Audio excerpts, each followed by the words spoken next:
Ibu. Selamat pagi, Bu. Oke, pada pagi hari ini anak-anak Ibu sudah pada mandi belum? Udah. Oh, bagus. Jadi untuk memulai pembelajaran kita berdoa dulu ya adik-adik. Mari kita berdoa. Ibu yang akan memimpin doanya. Kita akan melipat tangan kita dan menutup mata kita supaya doa kita dikabulkan oleh Tuhan. Mari kita berdoa dalam nama Bapa dan Putra dan Roh Kudus. Amin. Iya Bapak, kiranya kami belajar, berkatilah pelajaran kami dari awal, pertengahan, hingga akhir. Kiranya kalian memberkati kami semua dimanapun kami berada. Dimuliakanlah namamu, kini kekal sampai selama-lamanya. Amin. Bapa dan Putra dan Roh Kudus. Amin. Oke anak-anak, sebelum kita memulai pelajaran kita harus bermain game dulu ya. Contohnya kita bernyanyi supaya nggak ngantuk. Nanti kalau ngantuk nggak bakal masuk doang kotaknya. Oke, kita akan bernyanyi lagu apa ya? Lagu apa anak-anak? Kalau gitu kayaknya lagu Balonku Ada 5 seru kali ya. Oke, mari kita nyanyi. 1, 2, 3. Balonku ada 5, rupa-rupa warnanya, hijau, kuning, kelabu, merah muda dan biru. Meletus balon hijau dari hatiku sangat kacau. Balonku tinggal 4, ku pegang erat-erat. Hore, anak-anak Ibu pintar, udah tahu nyanyiannya, soalnya udah kelas 3 kan? Oke, kita kan sudah kelas 3 nih, jadi kita akan mempelajari pelajaran kelas 3. Mari kita buka buku cetak kita, buku IPS halaman 37. Nah, di materi kali ini Ibu ingin mengajarkan anak-anak Ibu tentang lingkungan dan alam buatan. Oke, kita akan membahas pertama-tama tentang lingkungan alam. Nah, siapa yang di sini sudah tahu tentang lingkungan alam? Oh, belum ada ya, soalnya ini baru mau belajar kan adik-adik. Oke, kita akan belajar dan Ibu akan menjelaskan lingkungan alam. Lingkungan alam itu adalah permukaan bumi tersendiri dari daratan dan lautan. Daratan adalah bagian bumi yang kering. Daratan sebagian besar berupa lahan dan tanah. Lautan merupakan bagian bumi yang basah. Lautan merupakan perairan yang luas. Manusia hidup di daratan. Manusia hidup menyesuaikan diri dengan lingkungannya. Bentuk lingkungannya dibedakan menjadi 2, yaitu pertama adalah berupa lingkungan alam dan kedua adalah berupa lingkungan buatan. Lingkungan alam merupakan lingkungan yang ada di alam raya. Lingkungan alam merupakan ciptaan Tuhan. Contoh bentuk lingkungan alam antara lain ada 6. Oke, biar Ibu catat ya. Terus kalian catat ya di buku masing-masing biar ingat dan nempel di otak. Yaitu 1, bukit.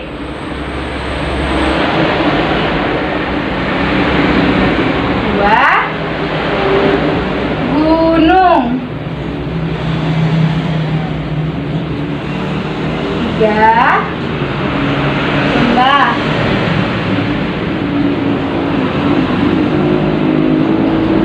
4, sungai.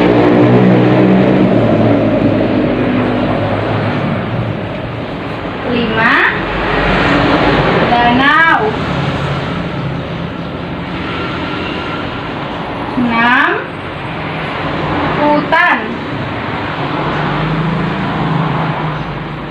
7, padang rumput.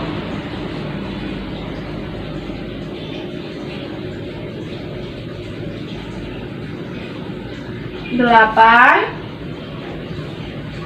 rawa. 9, pantai.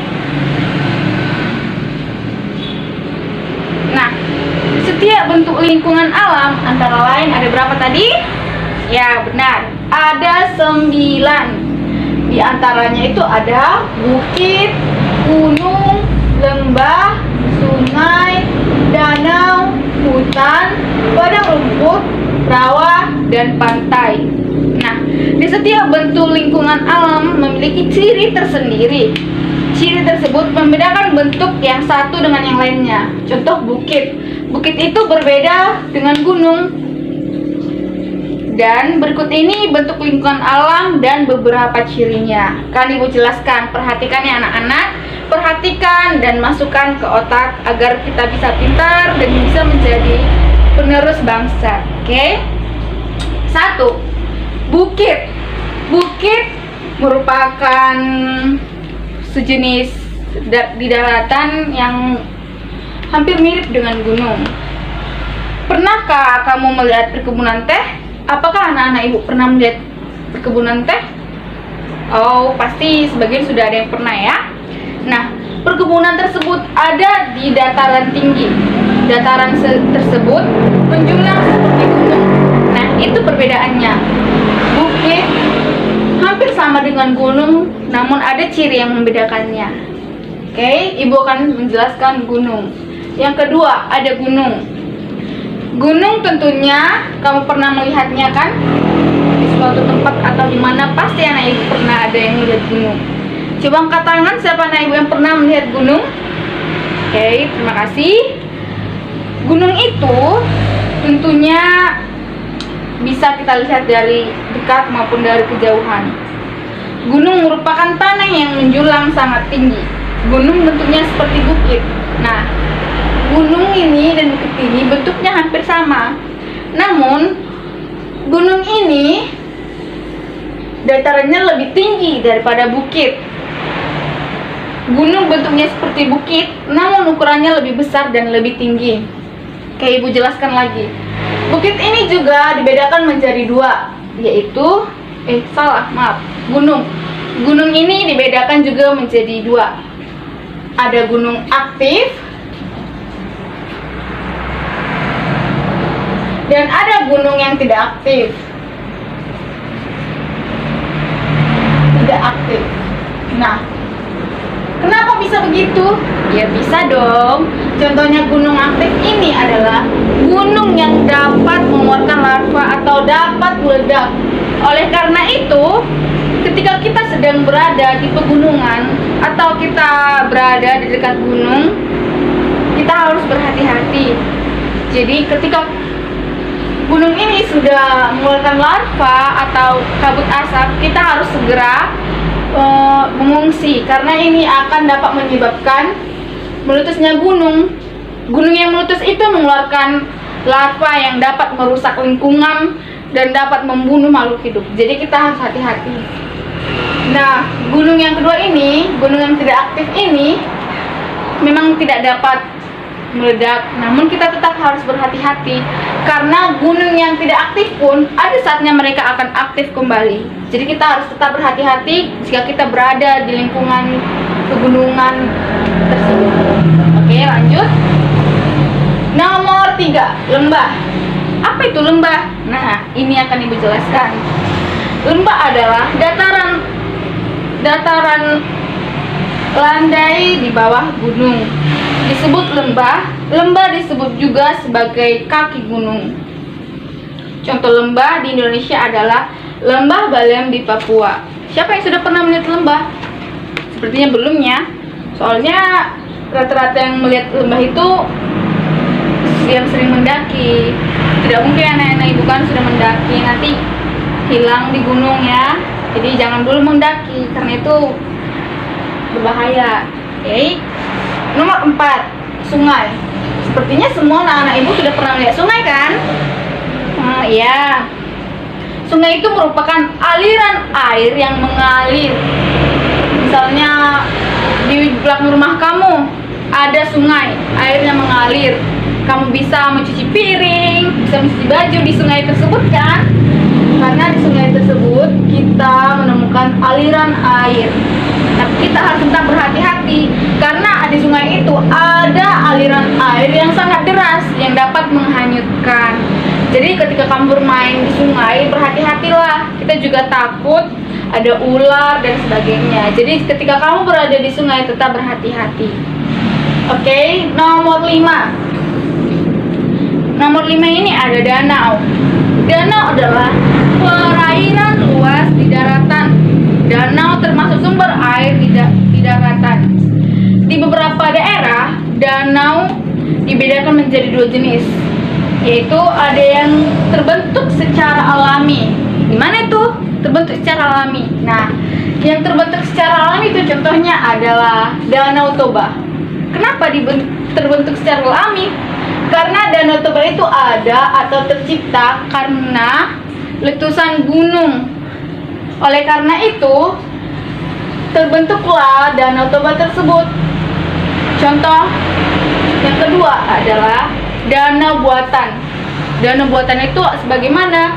Danau buatan itu adalah danau yang dibuat sendiri oleh tangan-tangan manusia agar danau tersebut dapat digunakan untuk kebutuhan kehidupan manusia dan yang ada di muka bumi ini, makhluk hidup yang ada di muka bumi ini.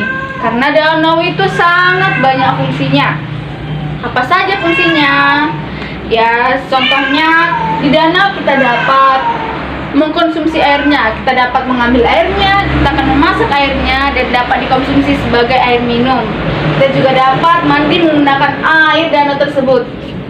Makanya kita harus menjaga lingkungan danau, jangan sampai lingkungan danau itu tercemar. Jangan sampai ada sampah sedikit pun. Dan karena danau ini juga dapat kita gunakan untuk mencuci kain maupun mencuci piring, dan danau juga dapat kita gunakan untuk mengambil ikan untuk dikonsumsi maupun dijual. Jadi danau itu sangat berguna bagi kehidupan manusia maupun kehidupan makhluk lain dimanapun. Jadi kita harus tetap melestarikannya. Nah, hutan ini juga sangat penting bagi hewan-hewan yang ada di hutan, hewan-hewan yang tinggal di hutan. Jadi kita harus juga menjaga hutan. Jangan sampai kita menebang hutan ataupun membakar hutan, karena itu sangat berdampak buruk bagi manusia maupun hewan-hewan dimanapun. Padang rumput juga kita pasti sudah tahu kan, sebelumnya ibu juga sudah menjelaskan food, dan rawa juga, serta pantai juga sudah ibu jelaskan. Oke, sekian dulu pembelajaran kita. Siapa yang ingin bertanya? Oke, pasti anak-anak ibu sudah pada paham. Untuk mengakhiri pertemuan kita, mari kita berdoa. Mari kita lipat tangan kita tutup mata kita berdoa. Dalam nama Bapa dan Putra dan Roh Kudus, amin. Ya Bapa kami, kiranya kami sudah selesai belajar. Kiranya Kau berkatilah guru dan murid dimanapun berada, dan Kau berkati murid-murid kami ini agar segala pelajaran yang saya ajarkan kepada murid-murid ini dapat dijalankan untuk kehidupannya sehari-hari dan dapat menjadi ilmu untuk kehidupannya. Kiranya Kau memberkati dimanapun berada. Dimuliakan namamu, kini sekal sampai selama-lamanya. Amin. Dalam nama Bapa dan Putra dan Roh Kudus. Amin. Oke anak-anak ibu semuanya, semoga di selesai pembelajaran kita ini kalian dapat memahami apa yang sudah ibu jelaskan dan dapat kalian membagikan ilmu kalian kepada teman-teman kalian. Oke anak-anak, sekian pertemuan kita pada pagi hari ini. Semoga harimu menyenangkan.